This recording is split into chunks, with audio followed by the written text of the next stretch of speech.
Bruce, by the time you realize that you've gone too far to find your way back out, you're deep within the maze of underground caverns that have been carved out from where the roots have grown and then moved from the large tree that you're climbing underneath. And you realize as you look back how many times you've turned in such a way that it's kind of thrown you off, and you start to wonder if you can get back. As you look down to Rajah, you see that he's still kind of plodding along intently. It seems like he's less concerned about it. So it gives you some satisfaction or some comfort realizing that you have a guide to get you out of here. Every now and again, through shafts that have been kind of naturally carved out of the ground above you, there is a pinprick of light that shines through. But in the absolute darkness of the cave that you're in now, it's almost unbearingly bright as you approach those spots. And then you may go another 20, 30 meters before you see another one, reminding you how dark and how lost you are here. You're not even sure if you've had a choice in where to turn, because you can't see. Rajah's just leading you, but there could have been several paths that you haven't taken yet. Just as you start to wonder if this even leads anywhere, the cavern opens up, and you can see almost white light shining down from the roof of the cavern that you enter into. And it's this large, open space, so big that you can't see the other side of it, but it's uneven. And at some points in the cavern itself, where the roots have kind of grown up through the ground or up or down from the ceiling, it creates very thin and narrow spots that you'd have to crawl through. Otherwise, the cavern is open, but the ground below is this kind of broken, craggy thing from where the roots are or used to be. And you can see on the opposite end several paths leading off further and deeper into the cavern. Welcome to Melting Plot, an actual play podcast that features a cast of characters randomly selected from popular fiction.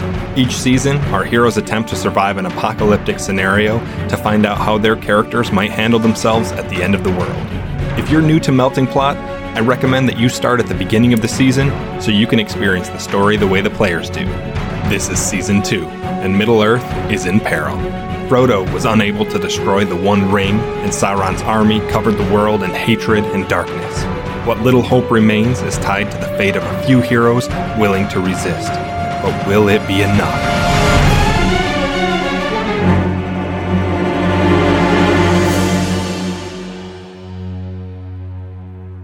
All right, Brucey. You've been in this before. There's no guarantee that it's down here. Rajah, you can't smell a root tumor, can you? Rajah just sits on his hindquarters. No indication of a response. From where you're standing, the opposite ends of this chamber are probably 50, 60, 70 feet away, but you don't know where they end because there are so many roots that have grown into this chamber and so many, places where you think there may have been, a cave entrance or another passage leading somewhere, and it ends up not being a passage, it's just a small divot in the side of the cave. You've identified a few passages out, but again, this thing is so large across, but also so narrow in places. Again, the roots are growing every which way, and they kind of cut down through the center and bisect the chamber in places as well. As you're creeping your way along, there are spots that you have to shimmy through, a small crack between roots and ground or whatever. You've identified 3 passages out in addition to the one that you entered in through. As Bruce looks around the cavern at these 3 different paths, he just kind of starts talking, and it's kind of unclear whether he's talking just to comfort himself in the darkness. All right, Forrest, I'm back. I brought the green guy. I know you don't like that. You tell me where this thing is. I'll pick it up. I'll go. There doesn't have to be any damage. Just to be quick, I won't come back. Does that sound all right? The Forest makes no reply. As he continues to move, he specifically looks at the smallest entrance.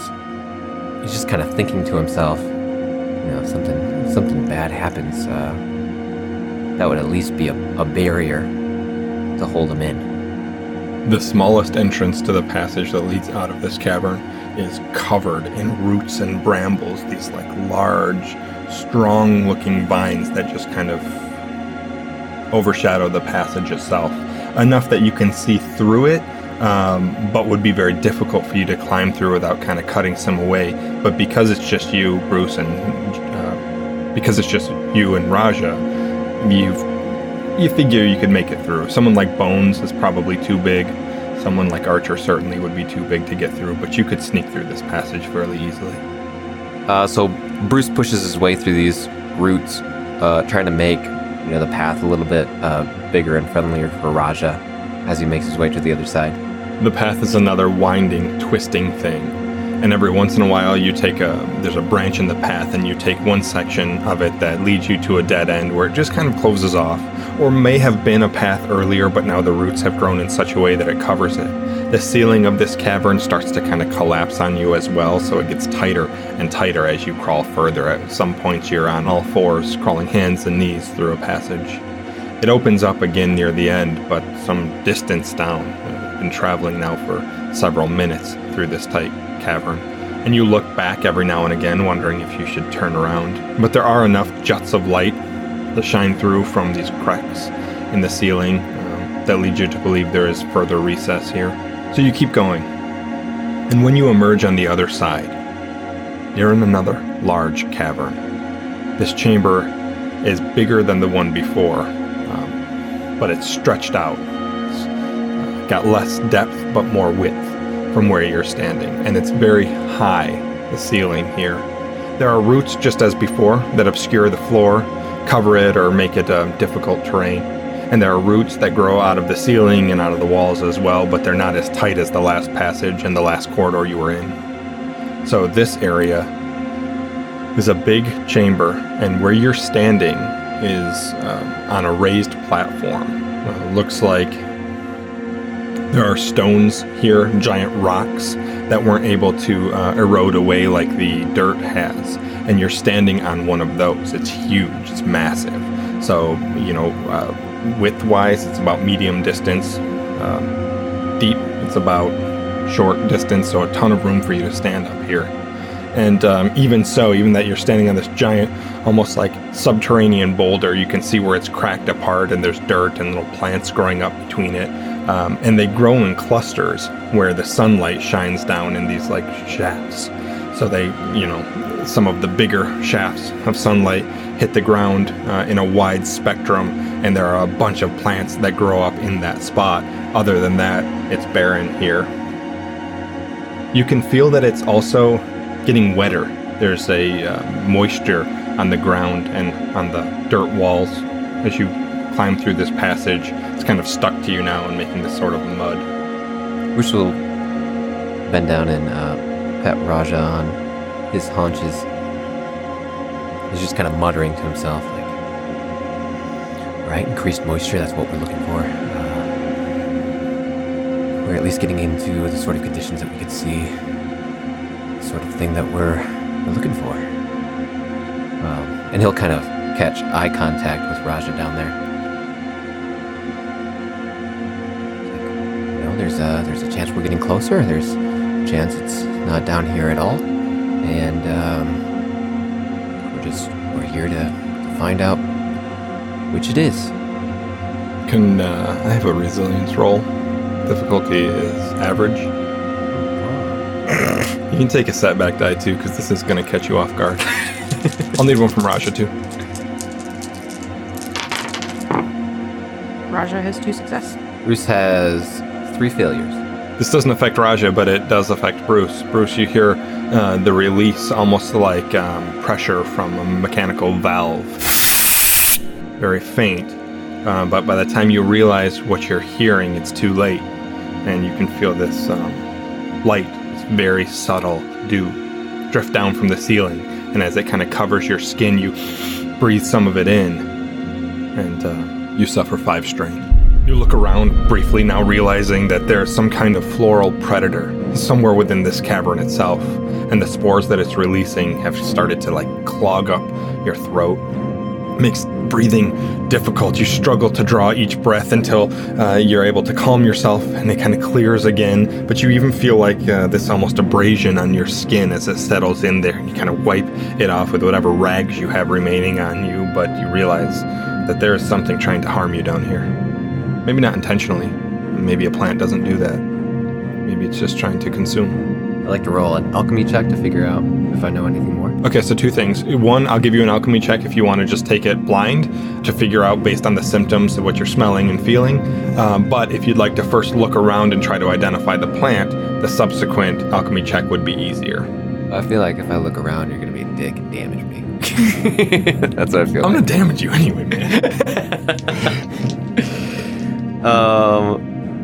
No, I think, so as this mist kind of settles on Bruce, his mind just starts to race at the possibilities of what this could possibly be. Okay. The possibilities of what this could be. Okay. So it's going to be a daunting check with 2 black dice. Bruce has knack Knack for for it, it. alchemy, so he'll Yeah, disregard the remember 2 Got it. black die.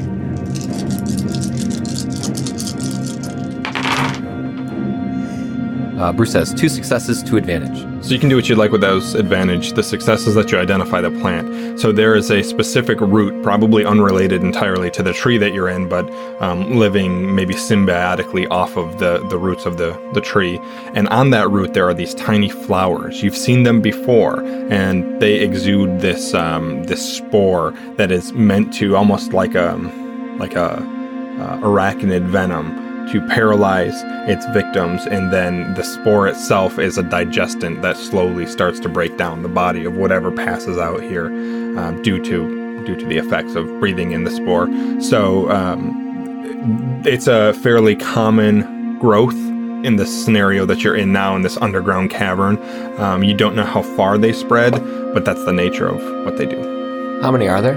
The amount of strain you just took and maybe you've experienced this before, the amount of strain you took has suggested that there is a higher concentration where you're standing than, 1 flower. So how many there are in this cavern, you'd have to look and identify them. But where you're at, there's a good cluster of them. Bruce is going to look around and see how many of them he can see, and whether or not he's going to be able to harvest them or extract them. Oh, that's brilliant. Okay. Rajah sees Bruce looking around and sniffs the air a little bit and just sneezes. So you look around. I need a vigilance check from you with 1 setback die because of the darkness. There are enough shoots of light that come down here that give you a chance to see them, but it is still dark. Rajah can take actions too to do whatever. Bruce rolled 1 failure with 5 threat. Okay. So as it happens, you find one, but you find it as you turn, kind of scanning the walls and the roots, and you turn and you're facing one, and it's like a foot away from you when it ejects another shoot of spores right into your face. I need a resilience check. Upgrade it, please. Rajah can take one too. No setback die for Rajah because now you know what's happening. Okay. Success with 3 threat. Rajah got a straight wash. Okay, so this time, Rajah experiences it, and that sneezing repeats and repeats and repeats, and you can now see, Bruce, as you look down on Rajah, that his fur is like glistening with the spore that's settled there. You can see that it's starting to get to him. But you, smart enough and quick enough, as you see this, you close your eyes and you move your hand quickly over your mouth to try to stop it from entering your mouth or your nose. Although you feel it brush against your skin, you can feel like the abrasion start to like sink in. It's almost like rough, like as if you were rubbing sand on your face like that. It doesn't hurt you, but it's really uncomfortable. But you don't breathe it in. You're fine. It does. I'm gonna take those threat to say it clouds your glasses, and it smear. You can't remove it without water. It'll smear around and make it worse. So your vision's gonna be even worse. Rajah moves out of the area a little bit. He pads away a few feet and starts licking his fur. Okay, so are you staying on this raised platform that Bruce has entered on, or are you trying to descend down into the lower recesses of this cave? He would just move a little bit away. Okay. He doesn't move too far from Bruce. Bruce, now seeing the flower, is going to attempt to harvest it. I think since you failed your perception check, I can't take the narrative piece of you failing as it giving you a success. So I think there's probably not enough. There's not enough to harvest from it. So you kind of cut it away to see, but now it's got little spore sacs that have been completely ejected, and there's nothing left in it for you to grab. That's not to say there aren't more here. You can take more time and search. It's just obviously going to threaten you. But Yeah. even as you turn and you look out over the cavern beyond, and you can see the light rays that shine down, you can see these floating spores that are now in the air. So what you assume is that when one of these starts to eject, all of them do, or at least some around it do, because now even in the greater section of the cavern, there are large plumages of these floating spores that you see through the shafts of light. So at this point, Bruce is going to reach down and he's going to rip some cloth off of his shorts. And he's going to kind of fashion a mask over his mouth and nose. Okay, so now your shorts, we have one short leg that goes down to like your knee, and the other one's like really high up on your thigh. But you rip it off, and you fashion it around your face. That'll grant you a blue die for resilience checks moving forward, against the spore at least. Did we already identify the other entrances into this? There are others, but you haven't identified them yet. You haven't really done anything to look around. Okay, so I want to look around and see if the path continues or if there's a way. Okay. You see two paths leading out of this chamber. One of them is the one that you entered in on, and the other one seems to exit heading the same direction from the lower portion of this chamber. So a passage down on the lower portion and a passage on this higher portion. I'm going to take a easy perception check from you for this other one. And it'll actually be 2 black die, one for your glasses and one for the darkness, because there is something else to see here as you look around. 2 failures, 2 advantage. Okay. So you see those 2 passages, again, the one that you entered from and the one on the lower section. Your section that you're on now is about 20 feet or so above the lower section. It has fairly uneven crags down to the bottom, so like climbing down wouldn't be too hard. Maybe for Bruce it would, but it's not going to be too much of a challenge. What do I know about these plants? Do I know that they will only exist close to this light source, so if I go further down, there's not going to be any more plants? Yes. This is so yes and no. It does require some light source, so that's a fine assumption, but greater than that, it requires like a host, a symbiotic host, so the big roots that are running through this chamber. So if you were to stay away from the light and the big roots, you'd probably be fairly safe. However, it's not that it can't grow on smaller roots, and it's not that it can't grow in the absence of light. That's just where it thrives. Generally speaking, Rajah would be keeping a lookout for anything that seems to be threatening. Okay, narrate what that looks like. So Rajah sits on his haunches and glances around, the light that's filtering into the cavern occasionally glinting off of his cat eyes. I'll take a vigilance for Rajah to see what he notices. Difficulty? Average. And I won't give him a black die because he's got cat eyes. Wash.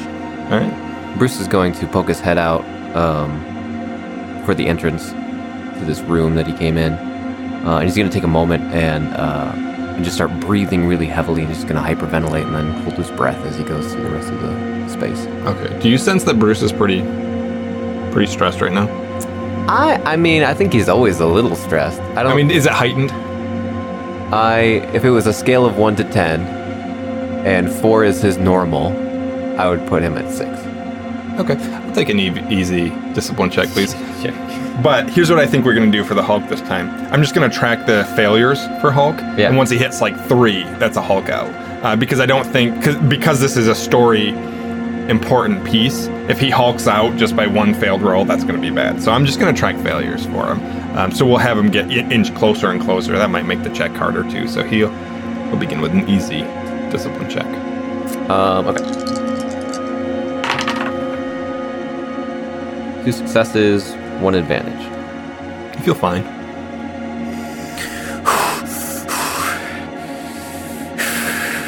And after a few deep breaths, Bruce recovers his face, takes as big a breath as he can, holds it, and starts climbing down the rock that he was on towards the lower path. Okay. Again, climbing down is fairly easy. I'll take an easy athletics check to climb down. But, again, a black die just for unable to see.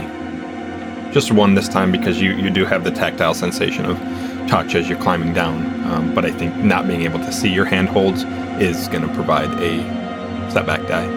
Any chance I can substitute athletics for survival? For a climb check? I mean, here's the thing. Yes, I think you could use your knowledge to do that, but I think the check would be hard. So easy athletics versus hard survival if you wanted to do that. I'm going hard survival. Okay. And so in this case, instead of climbing down and using the strength of character to climb down, you're actually using your knowledge of, dungeoneering or spelunking. I have 1 success, 1 threat. Nice. You climb down. Rajah gets there way quicker than Bruce does. Bruce takes his time. Eventually gets down to the bottom. Where you're standing at the base of the boulder that you climb down from is darkness. Very few roots grow here either, and you feel fairly safe from the plants in the shadow of this rock, and also just the fact that there are no lights growing here. Very few roots.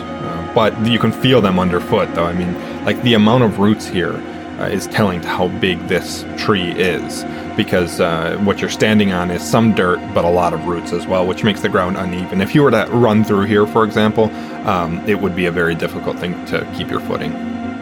So Bruce, kind of feeling around at the ground at the different roots, is going to carry on down this lower passageway, following Rajah's lead. Are you avoiding the light, and are you avoiding the roots? I'm not avoiding the roots per se, but I am avoiding the light as long as I think that the plants are. So in some sections, to get to the path leading out, you have to press your back against the wall. You shimmy across to kind of avoid the light, and yeah, you do see clusters of flowers. Every once in a while, you see just a handful, not much of a threat. But here and there, you see massive clusters, the kind of clusters that might incapacitate you completely if you were to breathe in its spores. There's just so much time that has been allowed to pass and allow these flowers to grow to their current size and number that this chamber is extremely threatening. Every chance that Bruce kind of finds himself in a safe place, he's going to, again, take a moment to breathe and then take a deep breath in just for safety precautions with his short mask over his face. The first time or two that Bruce avoids the sunlight, Rajah walks right through it and turns around and just kind of tilts his head to the side questioningly and just keeps walking through the light. Give me an easy resilience check for him as he walks through the first shoot of light. 2 success. So he walks over a little cluster of flowers and it sprays the spore up into his face. He just sneezes again and keeps moving on. Bruce, you enter the passage that leads out of this chamber from down below. It's much bigger than the one that you entered in on. The roots are less dense. For most of this passage, you can walk fairly easily. But it does branch out as well into further passageways that kind of snake their way through. And it takes you some time. You actually get lost a couple of times. Maybe once or twice you end up back in the chamber you were just in with the spore flowers. And then you have to re-enter. Because Rajah's kind of leading you through here as well, but Rajah is struggling to do so. There are less shoots of light that are providing you guys guidance. And some time passes. I think enough time that there is a moment where you sit on a root in this passage, take a breath, sit for a couple of minutes to regain your composure, stand back up and keep going. When you finally find your way out, you emerge into the first chamber that you were in, the one with the tight causeways between roots. The big chamber, the wide chamber, but the one that did not have the flowers, and the one that is very difficult to navigate through because of how thick the roots are here. You once again see the passage that you took the first time to get to the higher section, and you see that third path. All right, Rajah, we have explored the root system, and now we know where we need to go. Isn't that right? Rajah growls a little bit. Bruce is going to make his way towards the only unexplored passage out of this initial room? So this path, there are parts of it that seem worked, oddly enough. Like stones set into the ground to make a sort of staircase as it descends very slightly. And it isn't much of a maze either. It's just kind of one path. And the path leads down 10, 15, maybe 20 feet. And then opens on a medium-sized chamber that has been, it looks like in places kind of dug out into a bigger chamber than what it was before to make perhaps more space. What do you mean dug out? Like... Yeah, by hand. Yeah. But here's what's weird too. There's several large shafts of light that come down through here, making it perhaps the most hospitable chamber. And you're not sure if those have been made by human hands or not, but you also can hear the rushing waterfall from the chamber above, leading you to believe that you're somewhere near maybe the edge of the cavern itself. But in the center is a body of a humanoid figure, long since decayed into bone. You can see up on the walls there are tiny roots that have grown through and little teeny flowers here. And if you had to guess, you might assume that someone stayed here, slowly poisoned over days, months, maybe years, as he was lost in this cavern, trying to find his way out, maybe trying to dig his way out. And he used this area as maybe a campsite. There's the remains of a fire that has perhaps fossilized some because of how old this is, and the flowers that may have grown here many generations on now have slowly poisoned him. In fact, where he's at now appears to be the remains of an old bedroll. Maybe he died in his sleep, and that gives you some comfort. Bruce, before really entering, he's going to look around and see if there's anything that he can use to kind of deduce whether or not there's any additional traces of somebody else other than this person that's laying dead. You're looking, is that, so you're seeing perception? Yeah, so if Just they were, looking. yeah. Okay, go for it. I'm not sure Rajah would intentionally search for that, but I think Rajah could certainly get a vigilance for the same type of thing if you want to roll. Sure. So for Bruce, the difficulty is average with a black die for his glasses. Again, there's enough light here that doesn't bother you much. Rajah's would probably be average too. Bruce got 2 threat. Rajah got a triumph. Triumph leading to a success? The success was canceled out. It is just a triumph. Okay. So, Bruce, you're hesitant even to enter. There are so many little craggy outcroppings here and there in this passage that there certainly could be someone still here. There could be other bodies. There could be other flowers. You're hesitant to enter at all.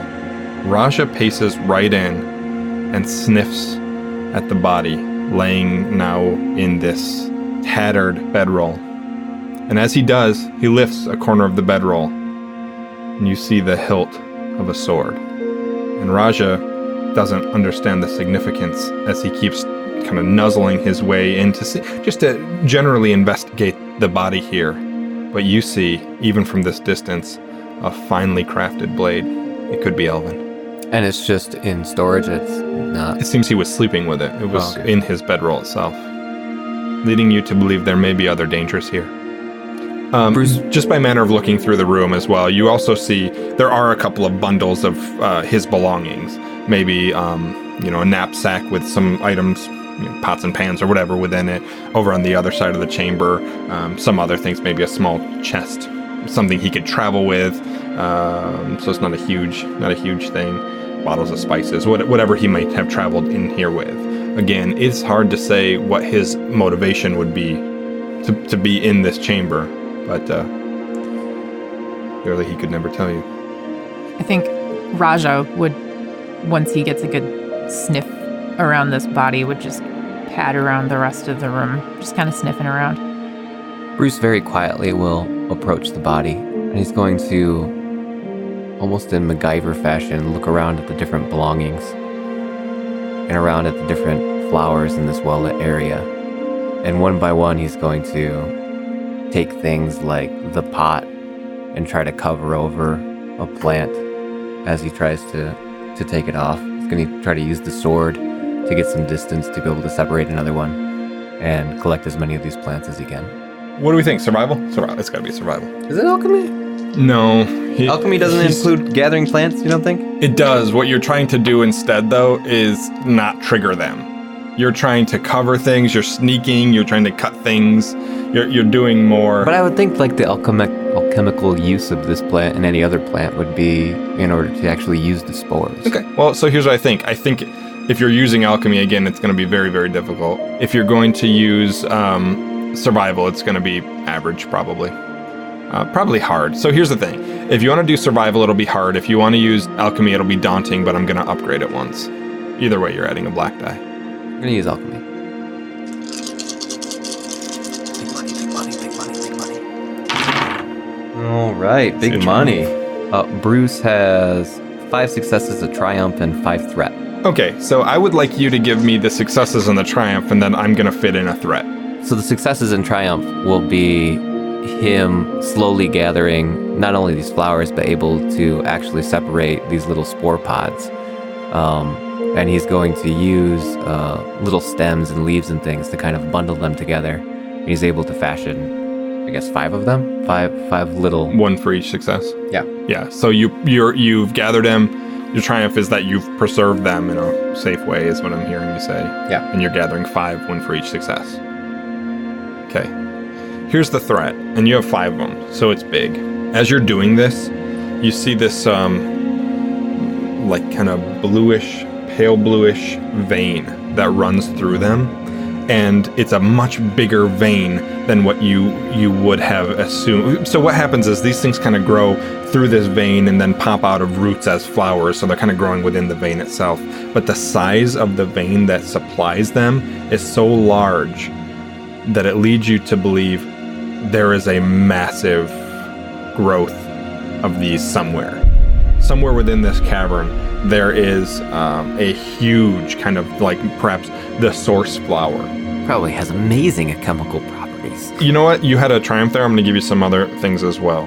He does. This is something he did not sleep with, but over near the his general supply, you see a thick layer of dust and dirt on what appears to be a finely crafted suit of leather armor.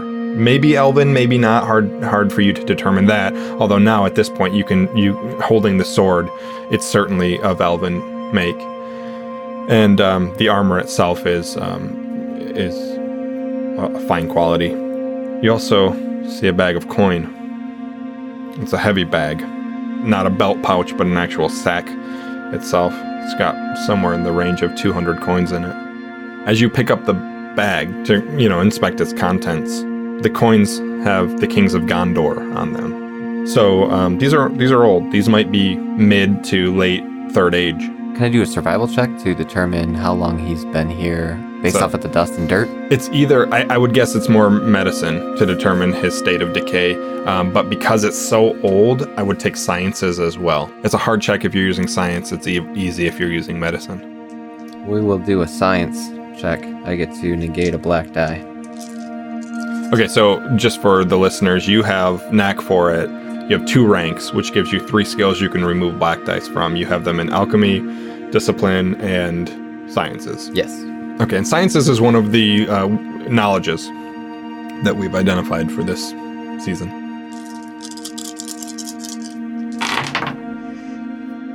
I have a success with 3 advantage. So what does that look like? Because he can't see, but he's negating that part, so he's probably identifying this by touch or some other means. So what does that look like as he starts to search around? Yeah, as you described, the dirt and these dust layers that have developed on his variety of belongings, he's kind of putting a finger into them and testing the depth of it, and just, overall guessing at the humidity and the structure of the entire place in order to determine how long it would take for the dust and dirt to collect in this place. You peruse the body and spend the most of the time actually just looking at the surroundings. From the experiments you've done, Based on the depth, based on the moisture level, based on the conditions of this cave, and what you know of the spores, you're guessing that this guy has been dead for 300-400 years. That's further confirmed by the coins themselves, which are from Gondor, and if that is mid Third Age, that puts it about right. This also makes more sense for the sword. There are no elves anymore, so elven weaponry is extremely rare. And the suit of armor is likely crafted from Gondor as well. It has no markings from Gondor, but as if to say he was not a member of the militia or the guard of Gondor. But it is consistent with that kind of build. Remarkable that it's held up this long. In fact, if you cleaned it and oiled it, it would be usable and still be far superior to a lot of the armor that you've seen. Once Rajah takes a couple of turns around the room and just sniffs at things generally, he would sit and just watch Bruce and kind of just like keep looking around for anything moving. Or Rajah walks over to one of the pots that Bruce has placed over a flower and kind of tips it up. It shoots its spore and he kind of recoils, sneezes once, knocks the thing away and just starts slashing at the flower, tearing it up, maybe biting it, eating it. Bruce kind of smirks as it's all happening. He's going to take the leather armor and kind of dust it off. His head will go down as he's thinking, Archer probably would have liked this.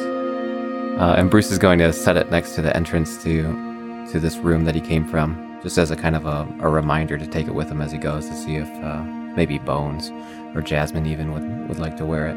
He keeps the sword with him and keeps a couple of these spore bombs that he has fashioned from these flowers in his hand, puts the other 3 in a pocket at his side. So Bruce is going to make his way through the variety of belongings that are that this man has left behind, kind of sifting through his pack, as he did with his different cooking gear and pots and pans that he gathered in order to gather the flowers and things. He's going to take a moment just to rest as he kind of figures out, a shirt that he could wear from this guy and kind of gets the pack down to the things that he needs. And as he kind of pulls it up on his shoulders, he notices that there's actually a bound of paper that is connected by a leather strap to the bottom of the pack. And he pulls it out and realizes that this guy has been mapping the places that he has already been. It's just doodles. It's hard for you to tell what they are. If you give me a story point, they can be a map for you. Bruce is going to use a story point. So you first see these notes, and they're irrelevant to you. They're nothing that matters to Bruce. And when you get to a page that has these doodles, they appear to be, circular and, little strands and just, nonsense. But as you kind of turn them around, you realize how familiar they look. And as you start to place landmarks, you realize now that he's been mapping out this corridor. And the map shows places you've been. In fact, all of the passages you've traveled so far. But it also shows another path that leads off from that raised section where you first found the spore flowers. One that appears to maybe have been hidden. You didn't see it when you were there before. There's also a large chamber that he's drawn on the other side. So there's another kind of maze of passageways that lead off from that large chamber. But using this map, you could get to the section beyond. And there's a large room, it appears. There's also another connection from that room, but it's been scribbled out. So maybe he's drawn something else in, but then decided against it, or maybe the map was wrong, or the cave collapsed, or whatever. But he scratched that section out. Bruce takes a moment and he sits down, and as he has done so many times before, begins sketching the flowers that he was harvesting, jotting down notes about their spores and the different spore sacs and the different anatomy of the flower, marking down its location as he starts to rebuild his research journal. Can he use this as a moment to rest and regain strain? I don't know how long the rest has to be. You can. It's going to take a while to do this. So here's what you can do. First of all, anytime you take an encounter to do something that is resting or relaxation, you can roll your discipline or your cool afterwards to try to regain strain. If you chose to just sleep the whole night, like take an actual, longer rest, you could get rid of all of your strain, but that's going to take you a night to do. And you have Bones and Jasmine on the surface, so who knows what they'll think if you're gone for that long. So you can do either. Yeah, I'm gonna take a moment to rest and recover a bit.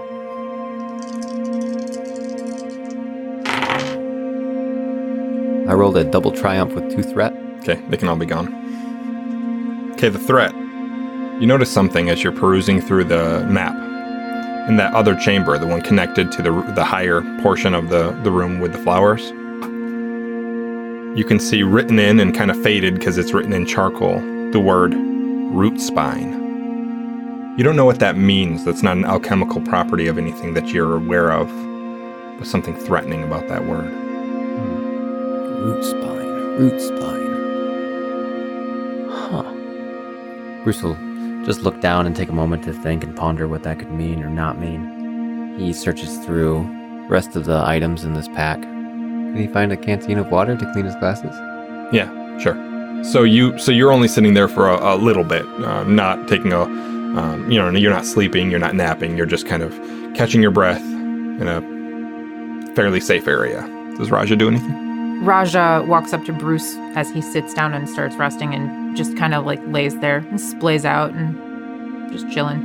Bruce, sorting through the rest of the pack, finds a canteen of water and takes a moment to pour it over his glasses and wipe it with this old shirt that he has found and put on to clean them up from the spores that have stuck to them. He puts them back on his face, looks around the room, the light cascading down from the ceiling, catches eye contact with Rajah, and starts to head back towards the room that he now knows there's an additional path out of. Again, you make your way through that very tightly clustered corridor. But this time following the map, you can piece your way along it in a way that doesn't waylay you through the other passageways. It just takes you right through the passage. And you emerge on the other side, again on that boulder, that raised section. And you're careful this time to avoid the light and the large roots. And as you inch your way along this boulder, you do eventually find the path leading further down. And even so, as you kind of listen down that path, you can hear the rushing water of that waterfall.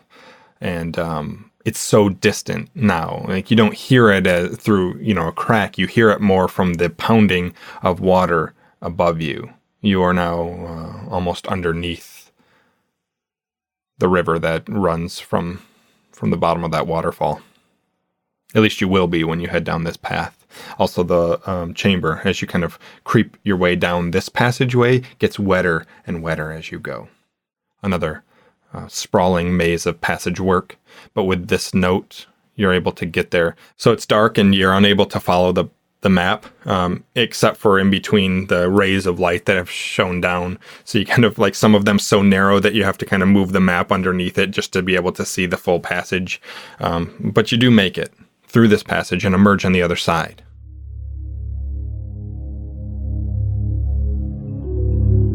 On the other side, there is this large, almost spherical room. Like, where you emerge from it, it descends down the sloping path towards the bottom. And even from the bottom, there are these small rivulets where water has dripped down and flowed and kind of carved out passage through the vines or the rock in the ground. Up above, you can see that there's just this dripping coming from this domed ceiling. This whole chamber, it seems, is made of rock and root, but mostly root. And over on the north wall, so as you're entering, it would be to your left, you see the huge trunk of the tree as it continues to grow. This might be part of the roots, or it might just be a bigger section of the trunk. But you see a large nodule growing out of that trunk, and it appears to be the growth you're looking for.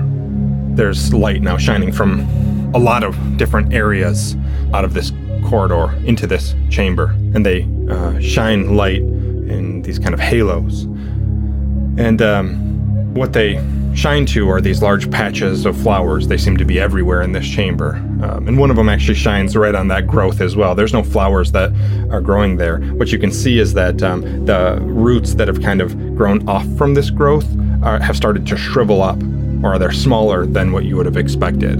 And the nature of this growth is that as it grows, it saps some of the life from the trees surrounding it. And in fact, that, the large trunk or the root that it's growing out of has kind of started to shrivel as well. It's still massive, it's still huge, but you can see it start to deform here and there. Bruce, at the sight of this, gets visibly excited and starts working his hands together, just muttering to himself, there it is, there it is, there it is. He's excitedly going to go over towards the growth. And you stop. Because above the growth and a little to the right, you see a massive flower. Huge. It's growing off of the tree itself, and that may also be sucking some energy from it. It's kind of pulsating even. It's that big. You can see the spore sacs inflate and deflate very subtly. It's got enough spore in there to kill a man. Bruce will take a hand and stop Rajah and kind of motion Rajah back away from the flower. It moves. It shudders for a moment, and you kind of dive to the ground, covering your mouth, covering your eyes. But when you look up, you see that the whole thing has started to move. And on the other side of the flower, an eye opens. And that growth appears to be the nose on the face of some entish creature. The flower seems to be covering what would be its left eye. And it looks around. And it says, "Alfred, is that you? Alfred, don't be shy. I'm still here waiting.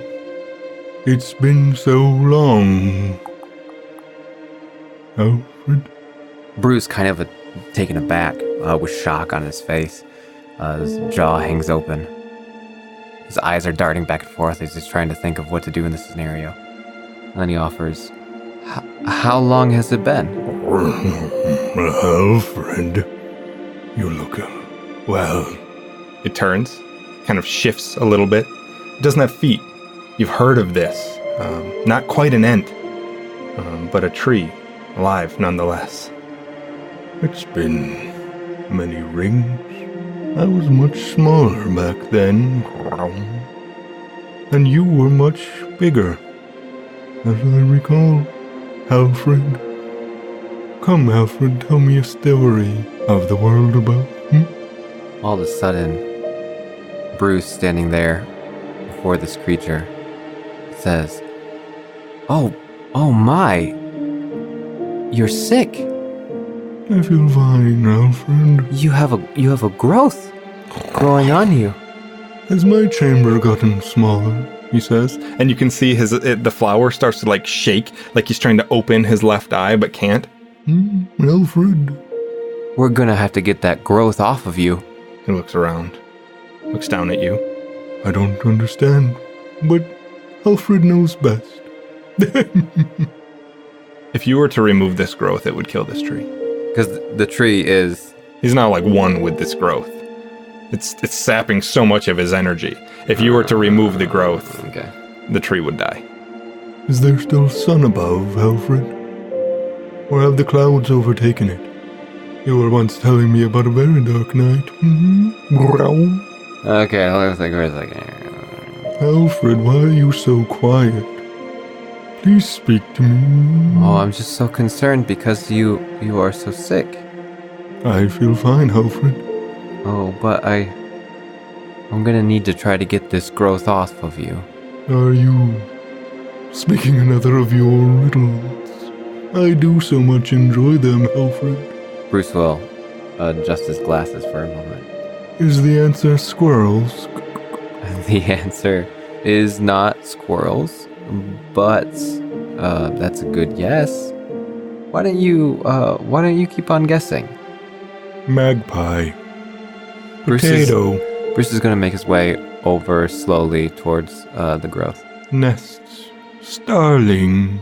And he's going to lay his hand. Tigers. He looks at Rajah. What are you doing here, small fry? He looks at Rajah. Dead set. Right in his eye. Rajah, this is a new friend. With raking and painful claws, he has... Oh, but he takes care of those nasty woodpeckers that you despise so much. I do hate them. He shudders a little.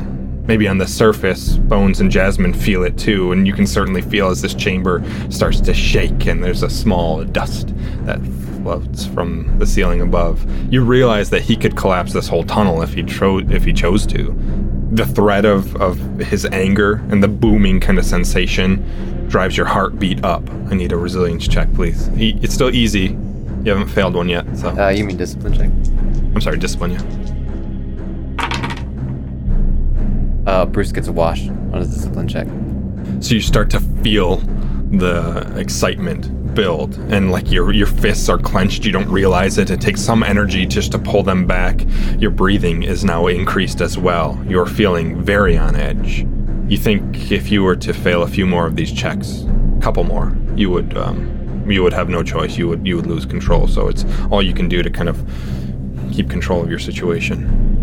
Rajah, feeling the tension in the room, especially from Bruce, pads up to Bruce and puts his front paws on Bruce's chest and just licks his face. Always killing you, Alfred, my friend. Bruce stares with just daggers in his eyes as his nostrils flare as he breathes, and he I can see that you're upset, Alfred. That reminds me of a story. Would you like to hear a story? Is the answer carrots? No, it's not a riddle. It's just a story.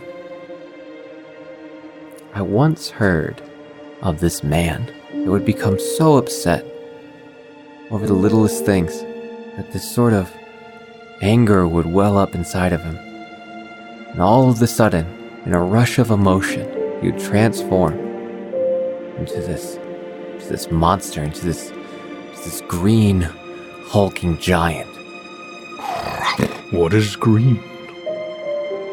Green is the color of all of the leaves above. All of these plants around here. What's color, Alfred? It's a beautiful thing, but unfortunately, this monster would go around tearing down beautiful, beautiful things. Just like that color. Oh, I hate him. But that's the problem. Because you see, we all have to face these emotions we have. This anger that we have inside. We have to work very hard to be calm. Otherwise, we might become angry and destroy everything that's beautiful around us. Am I green inside, Alfred? I think maybe we're all a little green inside. I understand, Alfred. Let's be calm like the river. And the river is pounding. The river is smooth. I can feel it. I feel it on my roots above. I'm dancing in it, Alfred. I can feel it. You realize that the river to him has only ever been violence. But I like the river.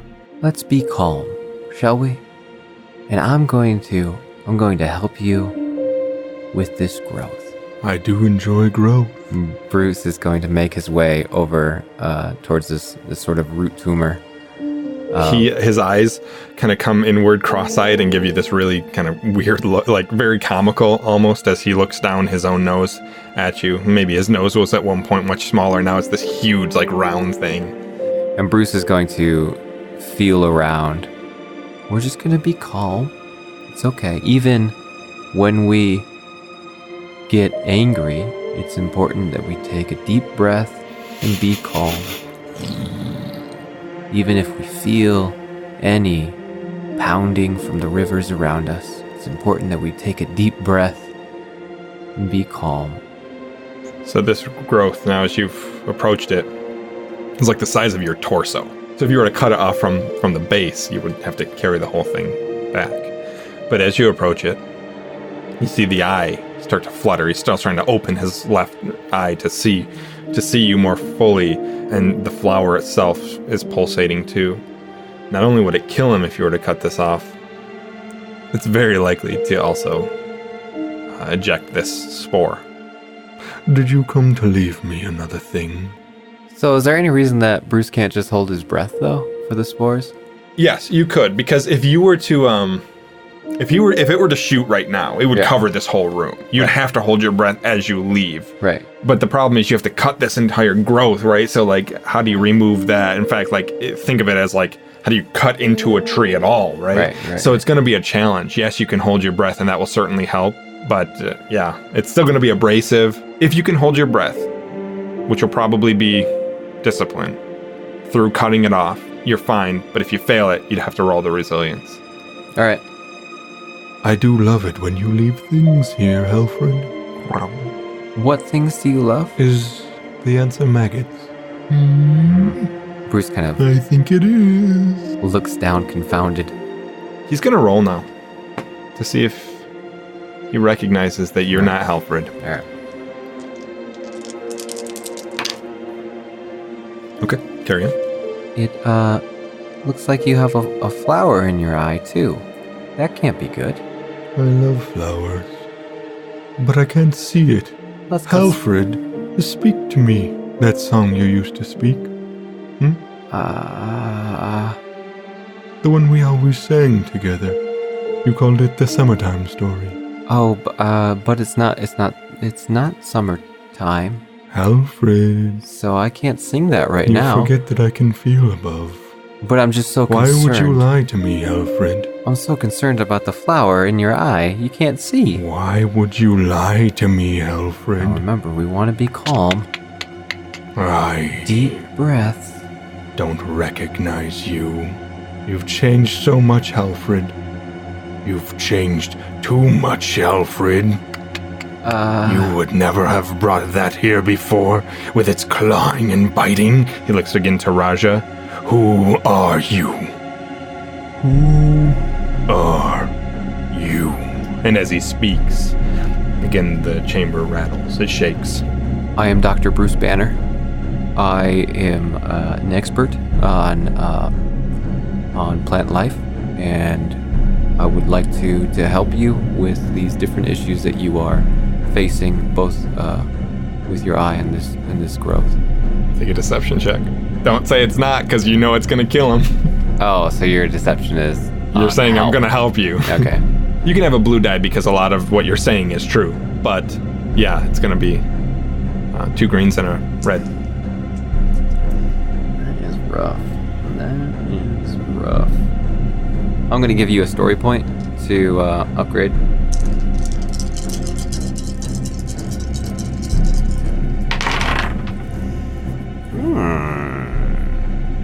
Two successes and canceled despair. Okay, so he'll believe you, but probably not trust you. I don't like when people lie. You pretended to be Helfred, my friend. What did you do to Helfred? What did you do? I didn't do anything to Alfred. Helfred! Bruce is going to start backing up towards the entrance. Now, there's no need to be angry. Remember the story. We want to breathe. We want to be calm. He's going to continue to back up. He, bows his head a little, closes his eyes as you disappear farther. I mean, getting a little bit out of his view. Rajah follows along as well. So as this tree creature closes his face, Bruce continues to back up. He's becoming more familiar with this trail. And he just starts to mutter to himself, not good, not good, not good, not good, not good, as he makes his way through the different passages back up to the surface. As you try to leave this chamber, his eyes snaps open again, and as you start to run now, realizing that there's some anger here, he yells, you can hear it echo, "Bring me Helfrid!" And it echoes and echoes and echoes down the passage as you're running back. You can see, even as you're trying to find your way back, some of the roots have even shifted in such a way that it makes the paths a little bit different, but you're still able to make it through. Some of the passageways have collapsed entirely by roots, which opens up other passageways elsewhere, so it takes you a good half hour or so to get out of here. But you finally make it to the ascending root system that would lead back to where Jasmine and Bones are.